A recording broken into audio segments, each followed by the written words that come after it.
Live from the Export Beer Garden Studios and brought to you as always by Export Ultra. This is the Agenda Podcast for Tuesday, the 11th of March. The Agenda Podcast, the home of sporting nonsense and claptrap. Brought to you by Export Ultra.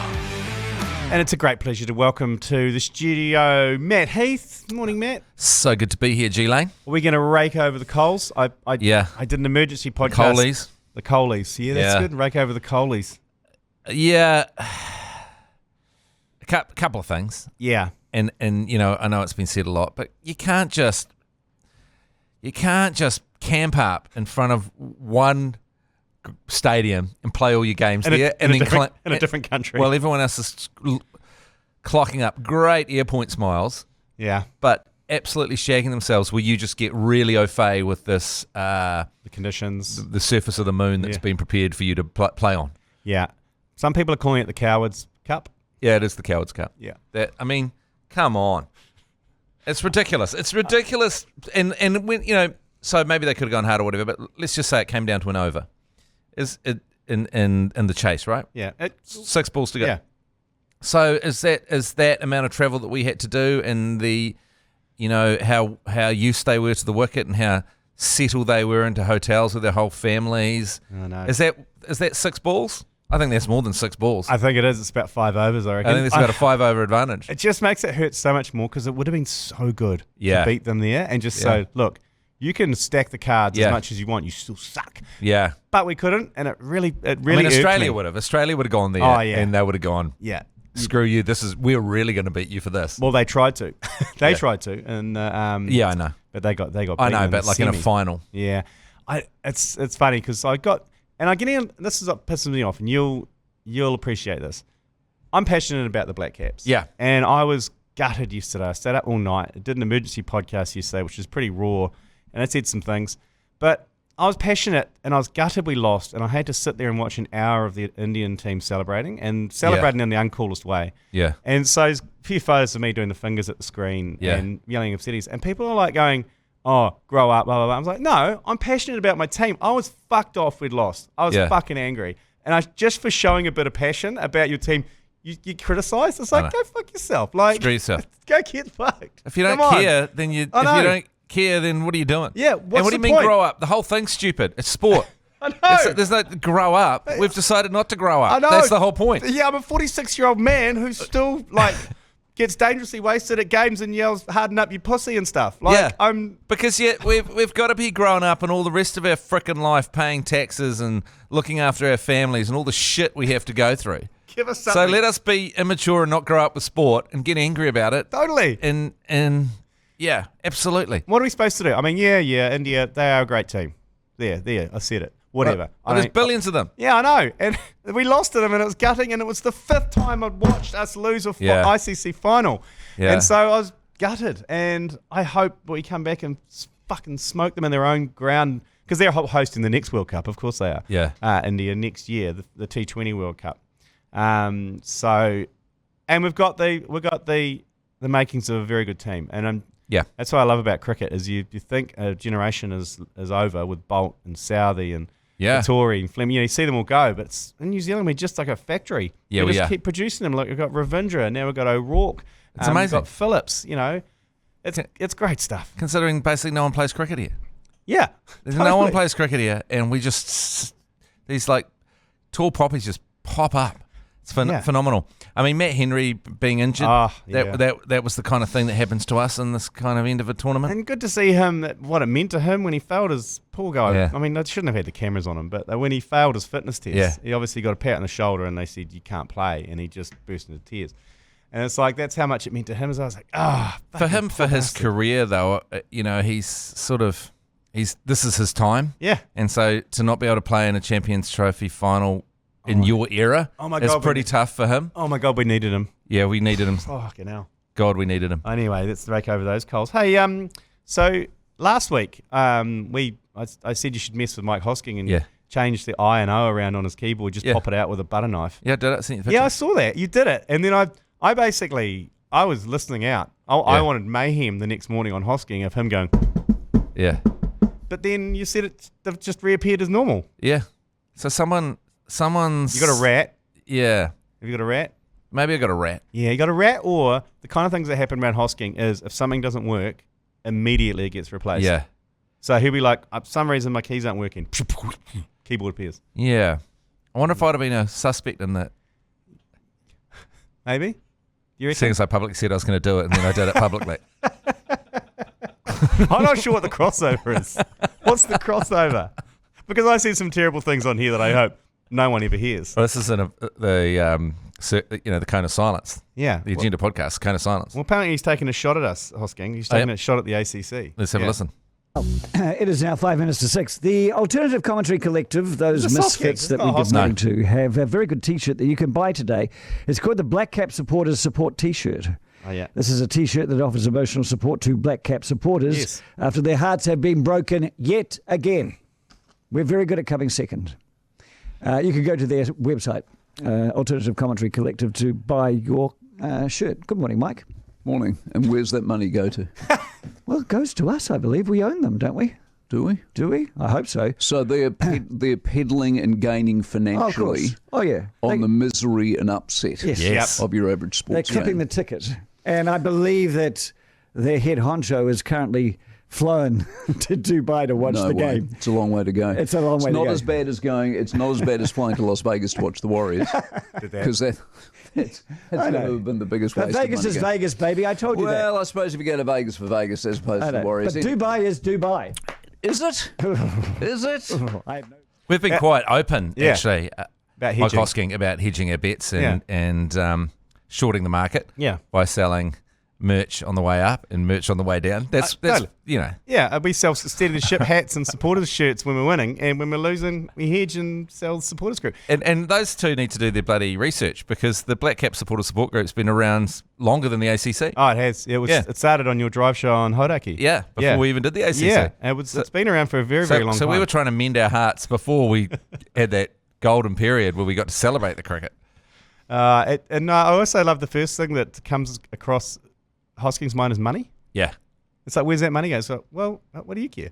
Isn't the truth that we don't know where that money goes? No, it's true. We don't. We don't. It goes into a Shopify account on our website. And but we've got no way to get money out of it. And I said to Joe Jury, where does that go? And he goes, fucking if I know. Like, I don't know where it goes. And so I've tried to investigate where it goes.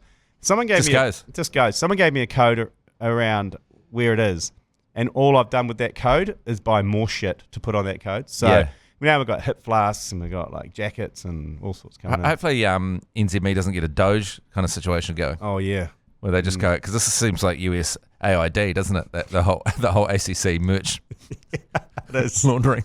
It is. It's a huge launder. It's like when you found out that US AID, that the AID doesn't stand for aid, so you always thought it was for aid. Yeah. It's like the merch doesn't stand for that. It's like Mike's. It's basically something. It's basically the ACC's marketing fund. That's all it is. We buy anyone you want to sponsor a team? Yeah, sure. We'll give you some kit. We'll just buy it through that code. Yeah. So well, no one's pulled us up just yet. Anyway. Yeah. No. It's a good scam. It is. Scam's a bit harsh. I don't even call it a scam. Okay. Hustle. Yeah, hustle. Hustle's way better. I don't know why is hustle way better than scam. It's creative accounting is what you call it. It's not quite cooking the books. It's creative. Hey, just to put everything to bed, Matt. Just to put everything to bed and put a full stop over the coals. Maybe we're standing over the coals with our willies out and we're about to put the fire out. Yep. Let's just play the crossing swords. Yeah, let's just play the final moments of this audio from the cricket. Dunedin. And that's gone away into the fence for 4. It's the Champions Trophy for India. They win it after 12 years. And it's another ICC tournament going their way. They played like champions. And they deserve this Champions Trophy 2025. Do they? They've outplayed New Zealand. They've outplayed every other team. Why do you say they deserve it? And once again, it's a weird thing to say. Tournament. It's like telling your wife I'm not cheating on you just out of the blue. Yeah, I know. And also, listening to the commentators, our New Zealanders included, how them just lacing their own CV by just overpraising the Indians. Yeah. Even Smitty really struggled to get any sort of positives out of the New Zealand performance at all. Smitty was so happy when David Miller was smacking us around. Oh. So that way he could lay into his own country. Yeah. Yeah. And not celebrate our victory in the semi. Yeah. Luckily, our Indian fans have expressed their condolences for the Black Caps. This one from Satnu Barman. You're a motherfucker. You're a motherfucker, fuck you. This one from Shivra_9. Think twice before saying cocksucker, bitch ass N-word. And then this one's from Sashin Broker 96. Admin is cunt. Okay, so there you go. So that's just that's just a snippet of some of the kind words that have come through from our Indian fans, humble Indian fans. That wasn't another posting by Joseph Jury of the Tiger King meme. Potentially, Michael Bracewell leading Brad Coley on a lead, maybe. Admin is cunt is quite cutting, and Joe Jury says, "That's actually he's on the market."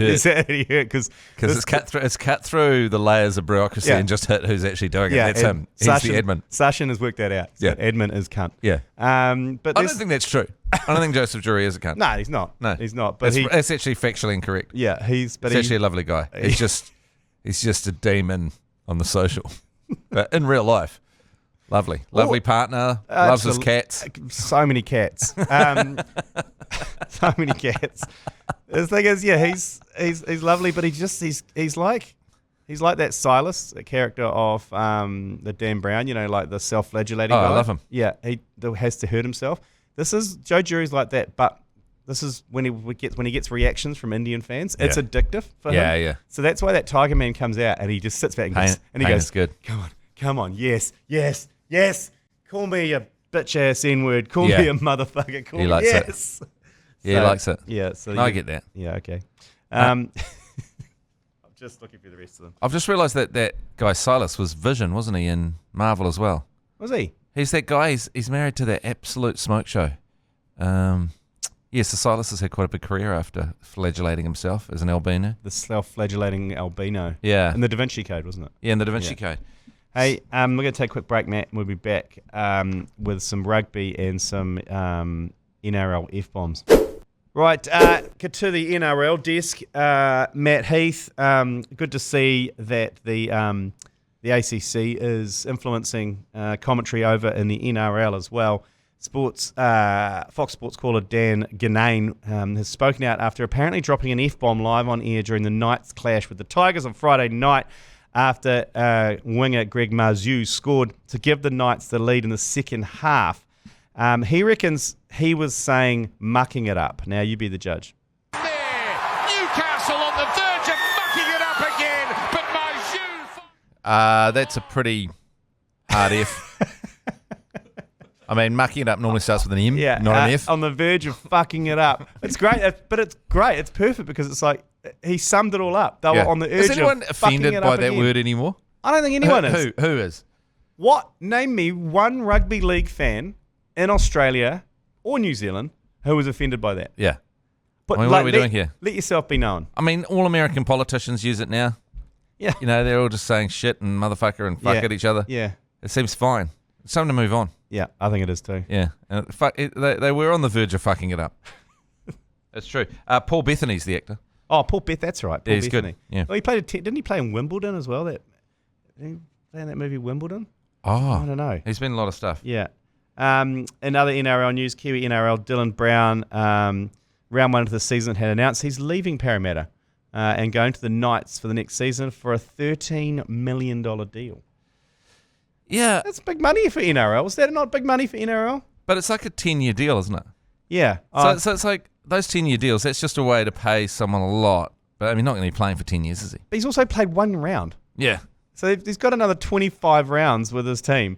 And the team will just be surely they're giving him so much shit, just like throwing cash around the room. Yeah. Just leaving like dollar bills everywhere.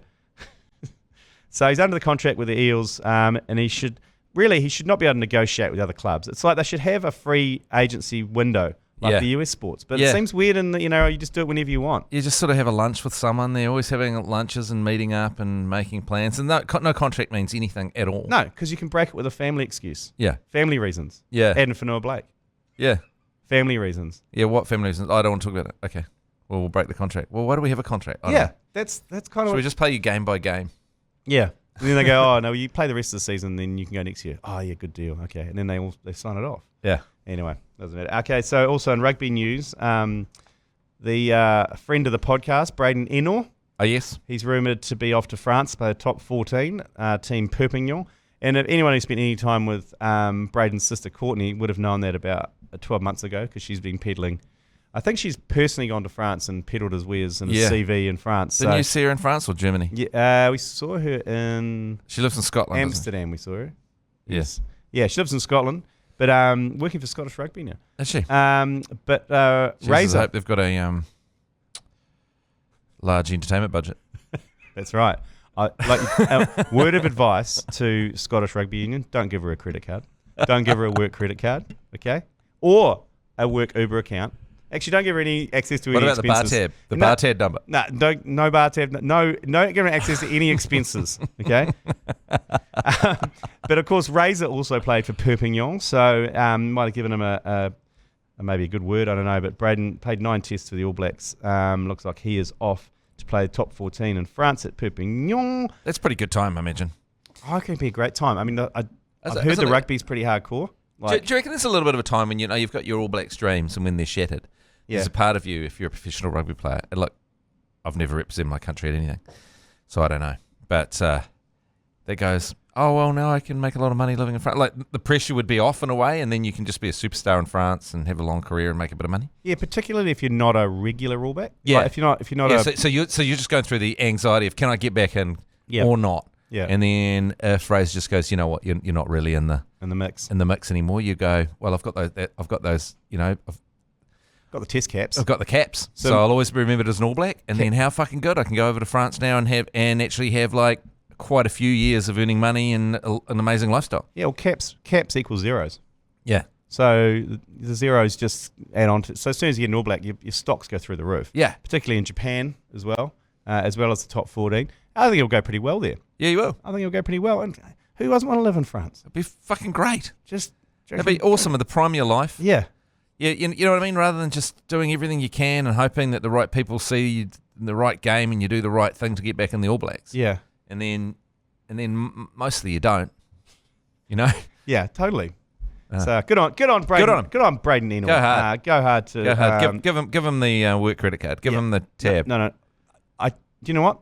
He is younger than Courtney, and I would trust him more with the work credit card Absolutely. than the older sister. That was my next piece of advice. Don't tell him that he can't hand it on to his sister. No, to keep her well away. And I think, you know what? I think he's well aware of that. Yeah. I think there was an incident at the Adidas store that I think he learned that lesson. Radio. We have got backyard cricket sets. What's this one here? Kiwi cricket is a classic Kiwi pastime. We've partnered with the legends at Rebel Sport and Silverfin Sport to bring the iconic game of BYC to Kiwi communities across New Zealand this summer through the Pass It Forward initiative. Now, if you go to Rebel Sports, you'll see our backyard sets there. You'll see the BYC ACC backyard sets. Now, for every set sold, an identical set is donated to the Tanya Dalton Foundation, who then go and give it out to schools and communities around the country. And it's good stuff. Aren't we virtuous? I know. Tell Hosking that. We don't get any money from that. It's just a gift from us to the community and Rebel Sport. Well, we don't get any money from that. No. From the charity. It's all just out of the goodness of our heart. Let's see if I can get 15%. But yeah, no, good on us. That and Silverfin Sports, they're legends as well, and Rebel Sport. Text Sport to 3236 to get your direct link to actually buy a kit or head to your nearest Rebel Sport and pass it forward this summer. I think we've got close to 500 sets to give away at the end of the summer, and I think we're headed out to East Auckland in a few weeks' time to give out a bunch of sets to some schools. So good, heartwarming shit, Matt Heath. Yeah, that is really heartwarming. Yeah, good on us. Yeah, aren't we better than others that don't do stuff like that? Exactly. You name me. That's the point. What charity does Mike Hosking support? What does he do? Does he do anything charitable? I don't know. No, I haven't heard anything. Anyway, we'll take a quick break, and we've got quite a few yours pleases to get through, but stick around. Can I just before we go? Can I just say this? Because I went to see the Blues play the Brumbies at Eden Park. Oh yes. Can I just say the Blues have been found guilty of playing rugby the wrong end of the field. Who were you sitting next to? Who were you sitting next to who said that? Please tell me it was Professor Heath. Please tell me it was your dad. No, my did he text you that? He did text me that. They've been found guilty. Speaking of, you've been found guilty of playing rugby the wrong end of the park. So, we didn't even touch on Super Rugby yesterday because we were too depressed about the Moana cricket. Pacifica game great against Hurricanes was fucking phenomenal. I loved that. I loved it. And like, yellow cards can't stop people now. No. Everyone just accepts that the refs are insane. Yeah. They don't care about anything. They just love flashing yellow cards. So every team can play with 14. And every team basically spends some time with 14 players. I think that there is definitely a game plans where you switch to the 14. Yeah. The kind of plan A, plan B, plan C. Yeah, so for Adi Severe to go off, who's their inspirational leader, and for them to be knocked down to 14, because the Hurricanes got knocked down to 14 as well, but and just to play that well, and just the flair, just the cutting, opening up the opposition. Just the passion as well. Yeah. How much it meant to them. And good, decent crowd. Yeah. There at North Harbour Stadium. 6,000. I hope that does well for them, and I hope they build support out there because it's. If you play rugby like that, you will. Yeah, I loved it as well, and the Canes were just like flabbergasted. They were like, "What the? Are we going to do?" Yeah, just especially the opening of the second half. Yeah, when they just continued. It was like, okay, we've had the second half. We'll settle these guys down. It'll be fine. And then 2 tries. Yeah, it was so good. We hit by 14-10. Then 2 tries in 5 minutes. The Hurricanes are like, "What? Empty the bench. Empty the bench." Roy Guard, Duplessis, everyone, get on. Fucking hell. This isn't right.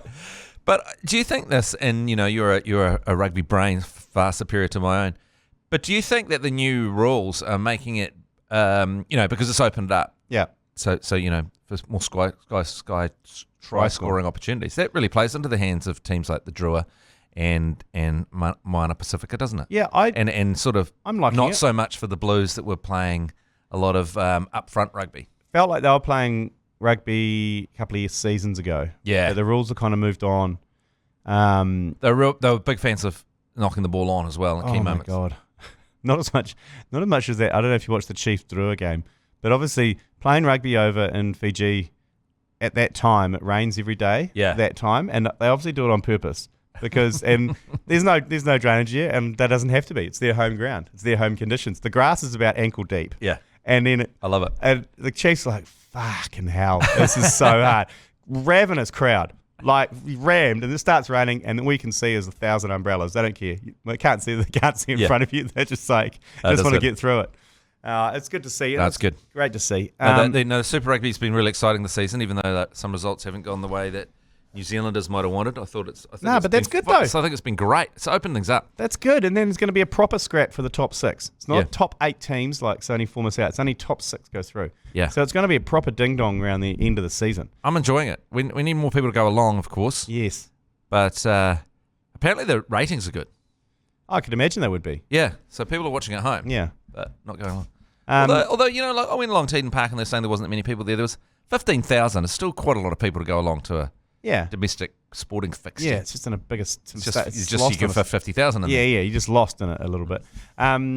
Speaking, you said you got a text message from your dad with regards to guilty of playing rugby at the wrong end. I got a text message from you yesterday. Oh, yeah. Which I'd like to address. You sent me a link. You sent me a link, yep. And then you sent Tits Lane, smiley face, love heart. Yeah. So can you explain the link? Well, see, because when you had cancer, right? Yeah. And you had to get those tits on your head. Yeah. You pushed back a little bit on me and Jeremy Wells calling you Tits Lane. Yeah. Yeah. Why I didn't. Okay. I didn't mind at the time. It was when you kept calling me Tits Lane when the tits got removed. Yeah. Well, the nickname stuck. So this is a tweet from a guy who said, when I was in hospital, one of my buddies called me up. When he answered the phone, he said, "Hey, bro, I heard you're in hospital and you might die." I weakly said, "Yeah, man," as the tumours choked my blood supply and it took great effort to even breathe. He then yelled into the phone, "Ha ha, you homosexual slurp." And then he hung up the phone and blocked me until the next day. Any man would know why that made me feel loved and made me laugh so hard that I was hyperventilating. Because it meant it's true. It's a sign. It's a huge sign of love. Yeah. To do that. Yeah. And then block him. I love the blocking. And it made this guy. It was the nicest thing anyone could do for him. To ring him up, abuse him, then block him was the nicest thing because it made him laugh. Yeah. And it's kind of a thing. It's like it's a thing where your friends, you test them Because if they didn't love you, they'd never let you get away with it. And then you're saying you must love me a lot for me to be able to say that, and vice versa. Yeah, and to have the gall to say it as well. It shows how close you are. Yeah. Like the amount of times from a couple of good friends, we're like, yeah, cancer, whatever. Like, well, who's got cancer? Yeah, cancer. I don't buy beer anymore because I've got cancer. So it's like, fuck you. But that's how guys deal with it. Yeah, that's saying that's you couldn't like a dozen, like so many flowers, a hug, a lot of chocolates would not mean as much as just someone calling you Tits Lane. Yeah, if you gave me flowers and chocolates, I'd be like, are you cheating on me? That's all I think. The fact you call me Tits Lane and rub my head, rub my titties. In fact, you played with my titties, asked if we could get a nipple put on my titties, that kind of thing. Yeah. It really warmed my heart. Yep. Yeah. Jerry rolled up a dollar bill and started chasing you around. We won't talk about that. But like... So I want an apology from you. Okay. I apologise. But like I said before, I was happy with the Tits Lane nickname while I had the cancer reconstruction on my head. When I did have, admittedly, a set of tits on my head. Yeah. Inflatable saline bags on my head. It was when I got removed and the name carried on that people would then just presume that I had a set of tits, which I do. But it's but that's when I said, "Okay, guys, can you knock the tits?" And you were like, "Nah." Yeah. So look, if you took offence to it, I'm sorry. Yeah, I took offence to I know you sticking up for yourself in your time of need.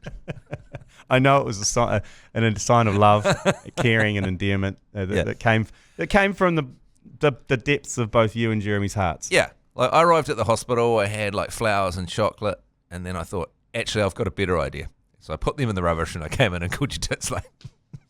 Just a better way to. And you were super quick and went to the pub. I don't want to make you feel awful. Ate my mashed potato. Fucked off. It was good. I like how it crust your mashed potato.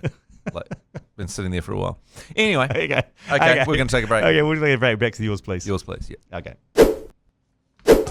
Yours, please. Brought to you by Leader, home of the lasagna topper. Just before we get into the yours, please, Matt Heath, have you checked out the Women's Day recently? No. Oh, am I in it? It'll rock you to the core. Mania Stewart's in there. Oh, what for? With his lovely partner, Jess. Ah. Did he get paid? No. What's he in there for? I don't know. It's made me so happy. Yesterday, I was so depressed yesterday after the cricket. I'd been up all night, no sleep. Went to the supermarket to get some supplies. And right there by the counter, I picked it up and it warmed my heart.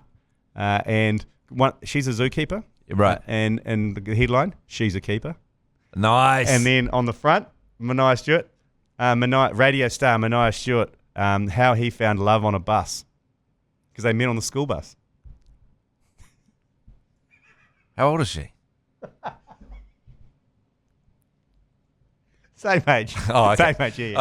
Okay. I could see how that might be construed as a bit. All right. So it wasn't in the scandal section. No, it'll be a bit Huey Lewis. Yeah.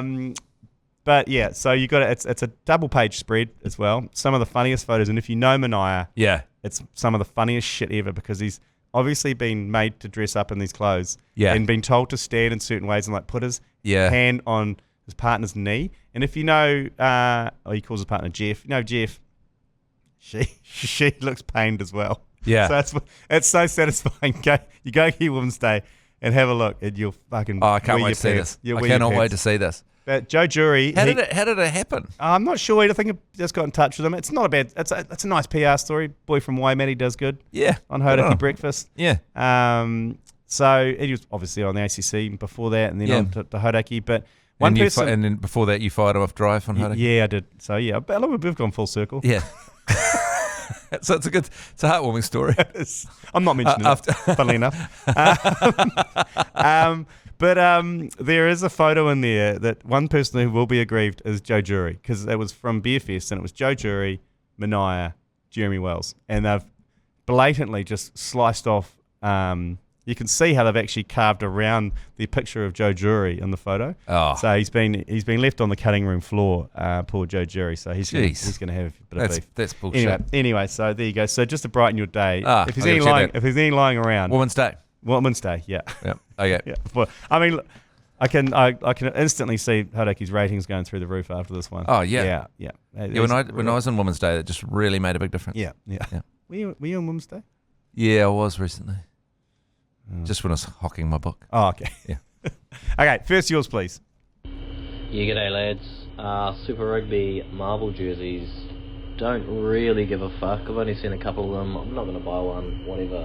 What pissed me off though was seeing the Hurricanes one. They are usually majority yellow with a bit of black, you know. Why the fuck would they do Captain America? At least marry the colours up, go for fucking Wolverine or something. Fuck everyone. Yeah, have you seen the Marvel shirts, Matt? It's kids around this weekend and they're going full Marvel. Yeah, it's interesting, eh? So you got the Highlanders of Hulk. Yep. Moana's got the one with the necklace. What's that one? Yeah. Oh, what are they? Is that the necklace? Black Panther? I thought that was the Chiefs that were Black Panther. Oh, I don't know. Is Christchurch Captain America? I think so. Yeah, no. Who's Iron Man? Oh, maybe Christchurch is Iron Man. I mean Christchurch Crusaders. We should do our research. The kids round. Yeah, so they're making Marvel jerseys. I do like that they're trying something. I like that they're trying different jerseys. Yeah, and mixing it up because they kind of missed the boat with Marvel though, because there's not a kid in the world that gives a shit about Marvel anymore. That's about 2019. Yeah, they need to do like a FaZe rug or a Mr. Beast jersey. If they did a Mr. Beast jersey, kids would be flying out the door. I think they should do it should be more particular to the team.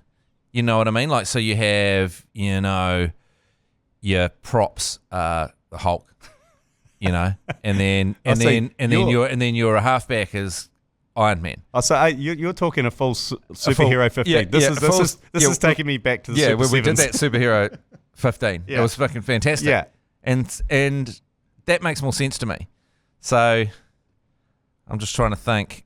That would be quite good. Maybe it is a mixture of our Super Sevens ideas. So Hurricanes become the cartoon 15. So you have SpongeBob SquarePants at hooker. Yeah. Patrick at tight head. Yeah, exactly. What's another? And Fat Albert loose head. Yeah. So you fully do the teams in one thing. Yeah. I think that would be great. So thinking some of the Marvel. Wolverine would be like some kind of blind side. Yeah, I think we had him at number 8. Wolverine. Shorter though, Wolverine. Yeah. Locks would be like, Who's the Rock man? Okay, who turns into Rock? Oh, from the Fantastic Four. Yeah. Yeah, whatever his name is. He'd be a good lock. Yeah. So you go through and you make the whole thing themed. Yeah. And then that'd be fucking cool. And then the commentators have to call them by their character the whole night. That's great. Yeah. Hulk gives it back inside to... would you go... Iron Man knocks it on! Would you go outside the Marvel universe as well? You could go superheroes. Oh, because this is my other plan that I had when I was talking about this on my other show. I was saying a whole team of Batmans versus a whole team of Jokers would be cool. Yeah, is the Joker allowed to use explosives and shit though? Because I reckon Batman would smash Joker because Joker be terrible teamwork in Joker's 15. No one would talk. Yeah. And they'd all be trying to backstab each other. Yeah, that's true. I think Batman all. But if they all came out like the start of the Dark Knight, when they're robbing the bank, all the Jokers. Oh yeah. Okay. That'd be terrifying. Yeah, they're working as a team there. Like the Mount Smart Joker. Yeah. Okay, I see what you're talking about there. That would be terrifying. I think that'd be funny. I'd still back Batman, I reckon. Yeah. I still think Batman would prevail. He'd grab his cape when he ran past, I guess. Yeah, because you can't grab anything else. Yeah. Be good if the cape came off, like a bit like a lizard's tail. So you grab the cape and it just rips off and he keeps on going. But then it would be really innovative, wouldn't it? That's innovation. I'm not sure if that's going too far. Yeah, I don't know if rugby purists like my dad would, who got really angry when they put numbers on the back of Test cricket teams. Yeah. I don't know. And names. Yeah, names. Well, he would have been so angry when they started playing in like almost bright white and not creams. Remember that? And they're like almost bright white colour. It was almost confronting. So like if you had a full team of Jokers run out, man, him and Chris Ratu would go crazy. But it would be something. People would be talking about it. It'd make headlines. As Dylan Cleaver said in his article, in his bounce thing, like rugby, maybe in the headlines for the wrong reasons, but they're in the headlines. Yeah. You know what I mean? And that's why NRL's so good, because they just lean into the fact they've got a whole absolute whole league of dirtbags who do dirtbag stuff. How good would it be if you had one game and so someone's musician? So you've got like Kurt Cobain, you've got... And he comes out. You got Bruce Springsteen. So you got Post Malone. Damien McKenzie comes out dressed as Kurt Cobain. Yeah, he's still in his rugby gear, but he's full Kurt Cobain. Yeah, and you got like a full. And when he scores, he goes, "Hey." Yeah, that'd be pretty good. Yeah, Dave Grohl. Post Malone. Surely a prop does that and just gets all full face tats. See, that would be prop Malone. That'd be inventive. Yeah, that would. Okay, next one, yours, please. Steve from Magoon here. Watching the replay of the 2019 Cricket World Cup semi-final between India and New Zealand. Holy fuck. I always thought Smithy was a good car. And lately I've been going, he's a bit of a nutsack, actually. And rewatching this game, he hates New Zealand. I fucking now hate Ian Smith. He's a fat, fucking dickhead, fucking piece of shit. And he needs to fuck off. Yeah. Because he's just a fucking penis. Fuck Ian Smith. Well, there you go. Oh, there you go. There you go. Passionate. Yeah, that is very passionate. I think in the kind of... I was just saying that before, wasn't I? Yeah. But he seems to overly celebrate the opposite. He does seem to have a streak of hating. Do you think he does that because he's trying to not be biased? But then again, people love having... But before the ACC, one of the reasons why we formed was because Ian Smith and the different commentators used to just spend the entire time running down the New Zealand team. They used to love it. Yeah. Just every part of them was being run down. It's easy. That's the easier thing to do. Yeah. It is the easiest thing to do is run them down. But I think, I think trying to be bipartisan and he's kind of not. He's gone back the other way. But the Steve from Lagoon, you've... Yeah. Well, it's like, you know what you're saying, Anton from Ratatouille, you know that speech? No. Ratatouille speech, just looking it up. Hold the line. Okay. Anton Ego.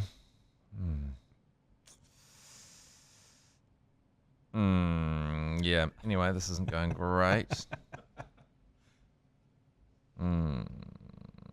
Yeah, well, let's forget about that. But anyway, he just basically says that it's very easy to be a critic. Yeah. Oh, we risk very little, yet enjoy a position over those who offer up their work and their selves for judgment. If we looked into the mirror, we'd realise that even the biggest piece of rubbish is better than our writing deeming it so. Oh, there you go. Yeah. Ratatouille. Yeah. Ratatouille. Okay. Next yours, please. We've got 3 more to get through. In breaking news, I don't know who at Moana or North Harbour Stadium is listening to the ACC, but they're now going to let people tailgate before the games so you can bring down a barbecue. We've been calling for this, so they're out there listening. This is wicked. Yeah, get down to North Harbour Stadium, ladies and gentlemen. If you support Moana Pacifica, it doesn't matter. Tailgating is one of the greatest pastimes of all time. Back your car up, fill it full of piss. Huge car park out there. Yeah, roll the barbecue out. The South Island skiers have been doing it for years. They've been tailgating in those club fields for years. Yeah. Now it's time to bring it to the CBD. That is awesome. I'm glad. I hope they're just allowed to drink piss out the back of their cars in the car park. I hope they do, because that's a great idea. Yeah, as long as it's not just a barbecue situation.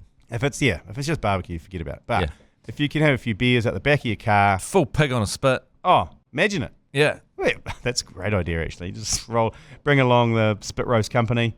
How good. Yeah. Oh, that's good great on news. Well, let us know. If you're going along to the next game, let us know, and we'll supply. I actually felt I felt looking in the crowd that they had genuinely passionate fans. Yes. You know, there was 6,500 people, which is actually a reasonable amount of people, but that could grow with innovations like this. Well, it's only got one. North Harbour Stadium's only got one side, really. It's got one side and a hill. They blew out a whole stand for the Tuatara, didn't they? Yeah, didn't go well. Didn't go well for them. Didn't go well.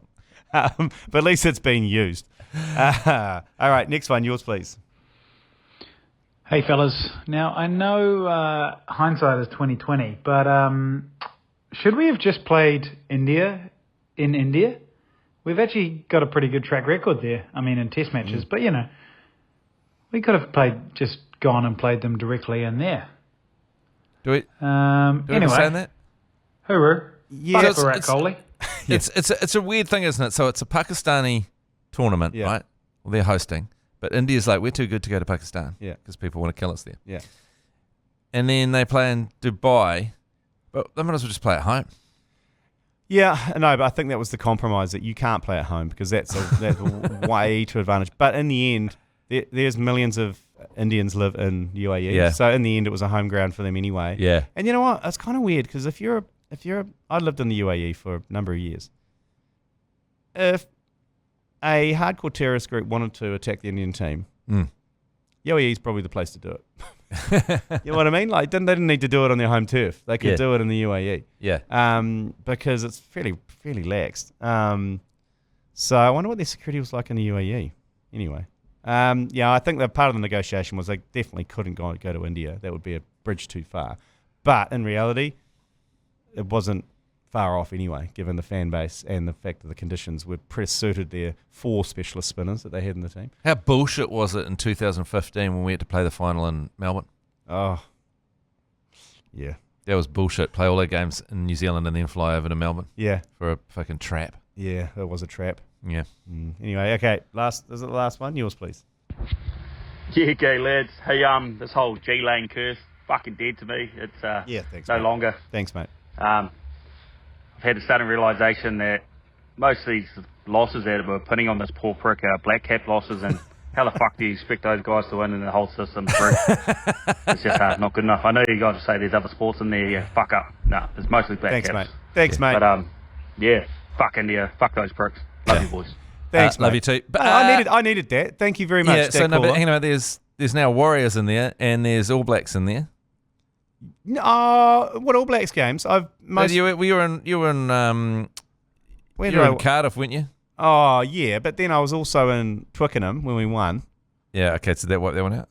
Yeah, and definitely should. And then I was also in Eden Park when they won the 2011. I was in Twickenham when they won 2015. In 2000. So what are the actual crimes of G Lane? Because I've been really going on about it. I've never actually written them down. Basically, any sporting event I attend and the team that I support loses, it gets blamed on me. But thank you, that caller. I needed that because I was getting a bit of shit because I didn't go to Dubai. And the reason I didn't go to Dubai, I thought about it. I looked at flights. It's not a World Cup. So my rule is, and I've got a couple of friends that say, the rule is go and ruin World Cups, not finals. Yeah, World Cups, not champions, not cowards cups, not coward trophies. Yeah, just World Cups. Yeah, cool. So there you go. Cup. Hey, thanks for joining us, Matt. You go upstairs and you upset some ZBers today. Yeah. What's the hot topic today? What are you going to get into? Well, that's a good question. I'll just have a look. I mean, maybe you fire them up about the fact that Christopher Luxon's going down in the popular. Oh, we did that yesterday. Polls. Oh, you did that yesterday? Yep. What would wind them up today?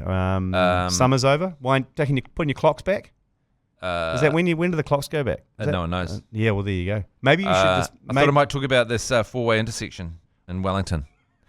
Yeah, I'm into that. Considered the worst intersection. Oh, yeah, 180, 1080. And offshore operators poised to dominate new online gambling. I'm into that. And junior rugby shake-up, no 15-a-side games till high school. Oh, really? When's that going on? Because my son, he's about to go to high school next year. He's definitely playing 15-a-side this year. It's 1 year, so it might be made up. A major shake-up of the game proposed by the New Zealand Rugby will prevent children playing 15-a-side rugby until their first year of secondary school, a move which has received a lot of pushback from club representatives. Do you know what the real issue? They're going to play 13-a-side. The real issue in rugby, club rugby at the moment, is the last year they play in club rugby is their final year of intermediate school. Yeah. And then they go to I know. And then they go to high school and then they disappear for 6 years, then they come back to club rugby. But when you hit high school, it's all weight graded. So you play under 50s, under 65, under 70s. But your last year at club rugby is open grade. So at the moment, my son, he's relatively big for his age. He's 56 kgs. They come up against a certain team that has 4 players over 105 kgs. Wow. And so these kids get absolutely annihilated in this league. There's kids, I saw him last year, he was running around like Jonah Lomu, holding the ball with one hand and fending with one hand and then just dotting down and then converting it himself, scoring tries at will. I predict a poor future for that kid because, he'll never learn any of the skills. No. Because if you're just running through kids with one hand out. And then all the kids who get steamrolled, they're like, fuck this, I'm not playing rugby anymore. Yeah. And they don't know that when you hit high school, it goes back to weight grade again, so you're actually playing with peers, physical peers. Yeah. But that last year at Club Rugby where you just get fucking smoked as the worst. That's what they should worry about, not the amount of players on the field. They should fucking work on the dispensations for the 106 kg 12-year-old. It's the same problem with cricket, though, isn't it? Not the weight problem, but the idea that you go away from your club right through your most crickety days. Yes. And then you're supposed to come back by the time you're an alcoholic at 18. Yeah. And your poor club. I didn't realise it. There's a massive dearth. Like, and you have seniors, juniors. That's it. There's no one in between. Surely they could do a deal with the schools so that that a club is associated with a school. Yeah, and especially most of the clubs have got quite good facilities, and maybe they could just share facilities. Like Cornwall was associated with grammar. Yeah. And I don't know. There you go. Well, this is something for 0800 80 80. Is your 40 kg skinny white kid playing against 105 kg Maxi? Because then the school could put its resources on helping keeping those grounds going, and then the kids could go down and play a kick-ass ground and be around a bunch of senior players and solved it. And then they stay in the club. Solved it. So each club is associated with a school. 0800 80 80. All right. 9292 is the text number. We'll be back in a minute after this message from ResV Plus. You've been listening to the ACC's Agenda podcast, brought to you by Export Ultra. For more episodes, like and follow on iHeartradio or wherever you get your podcasts.